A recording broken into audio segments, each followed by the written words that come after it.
اساسگزار صلح و وحدت ملی پیشوای ملت پرزیدنت جمهوری تاجیکستان محترم امامعلی رحمان در پیام نوبتی خود اظهار داشتند که سهم جوانان در حفظ مادر وطن شایسته تحسین بوده. آنها در تمام جزء و توام‌های قوه‌های مسلح و دیگر ساختارهای حربی صادقانه خدمت می‌کنند.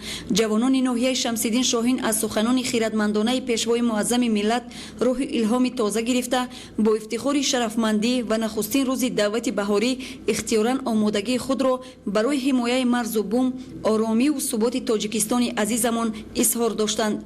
ساکنان ناحیه اولین شده نقشه دعوت خدمتی را به صف قوه‌های مسلح جمهوری بر زیاد 110% اجرا نمودند. پس از ختم دانشگاه خواستم که اختیاراً به صف قوه‌های مسلح جمهوری تاجیکستان داخل شوم و خدمت مادر وطن را سربلندانه به انجام رسانم. امروز باعث افتخار و سرفرازی است که این آرزوی من جامعه عمل می‌باشد و من امروز همچون دعوت شونده می‌رفته در صف قوه‌های مسلح جمهوری تاجیکستان خدمت می‌نمایم. در برابر این جوانان وطن دوست در این روز دیگر جوانان بهار و ناموس ناحیه شمسیدین شاهین با کمال افتخار و ننگ وطنداری به کمیسریت ناحیه حاضر شدند. در نتیجه پیشبرد کارهای ترغیباتی، تحکیم حس افتخار ملی و تربیت حربی وطن پرستی جوانان ناحیه شمسیدین شاهین هر ساله نقشه دعوت را به خدمت حربی پیش از مهلت اجرا می‌نمایند. ساکنان ناحیه امسال هم شرفمندانه در روز نخستین دعوت بهاری جوانان به خدمت حربی از حساب اختیاریان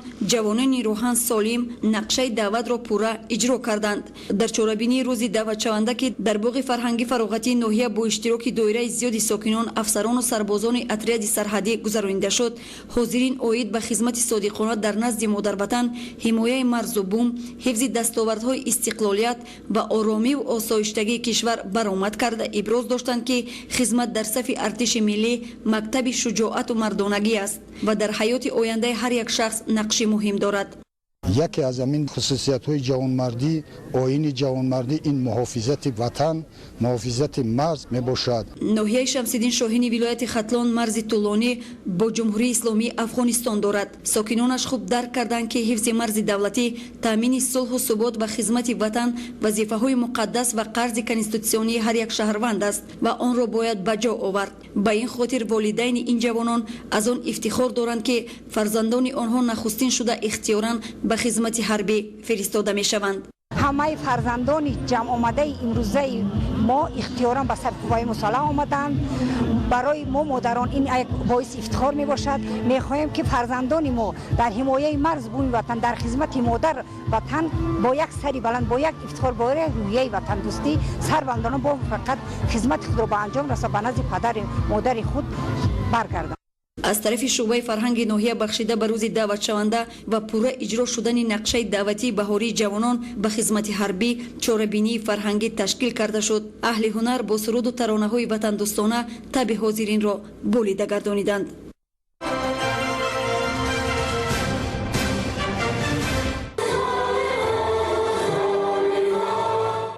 نسل جوان در صف قوه‌های مسلح مملکت خدمت نموده مهمترین مکتب آب و تاب حیات را پس سر می‌کنند. محض در همین جا جوان پسران درس شجاعت و مردانگی می‌آموزند. قرض فرزندی و جوانمردی، محافظت خاک پاک وطن مادر را به جا می‌آورند که شرف بزرگترین برای هر یک جوانمرد محسوب می‌یابد. قید گردید در چوره‌بینی تنتنوی روز دعوت شونده که در تالار مقامات اجرایی حاکمیت دولتی ناحیه کوهستان مسچاه برگزار گردید. قابل ذکر است که جوانان ناحیه کوهستان مسچاه طی سالهای آخر اختیاراً به کمیسریت حربی ناحیه آمده با شکرانه‌گزاری از فضای امن و آسوده کشور می‌خواهند از این مکتب شجاعت و مردانگی گذرند. لطیف و عبدولی از تعداد جوانان است که پس از ختم دانشگاه می‌خواهد اختیاری خدمت وطن مادر را سربلندانه ادا کند. من طول 5 سال دانشگاه دولتی خوجان را تمام کردیم و 1 سال دانشکده تحصیلاتی با دیپلمی کارمندان ساحه تندرستی جمهوری تاجیکستان را با بهای خوب و اعلا تمام کردم و میخواهم که با اختیار خودم 1 سال با از طرف کمیسریت ناحیه کوهستان مسچاه و صف قوه‌های مسلح جمهوری تاجیکستان داخل شده صافدلانه خدمت نمودم.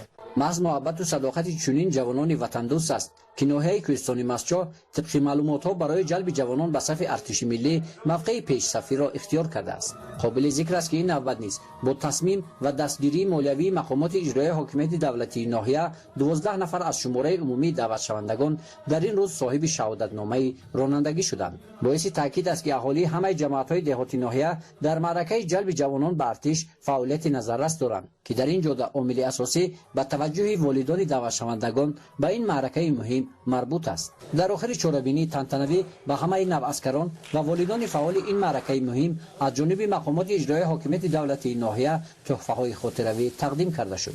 چورابینی را کارمندان شعبه فرهنگ ناحیه با سرود و ترانه‌های وطن دوستانه حسن انجام بخشیدند. قمرالدین اودینیف، ناحیه کوهستانی مسجد، جهان نما.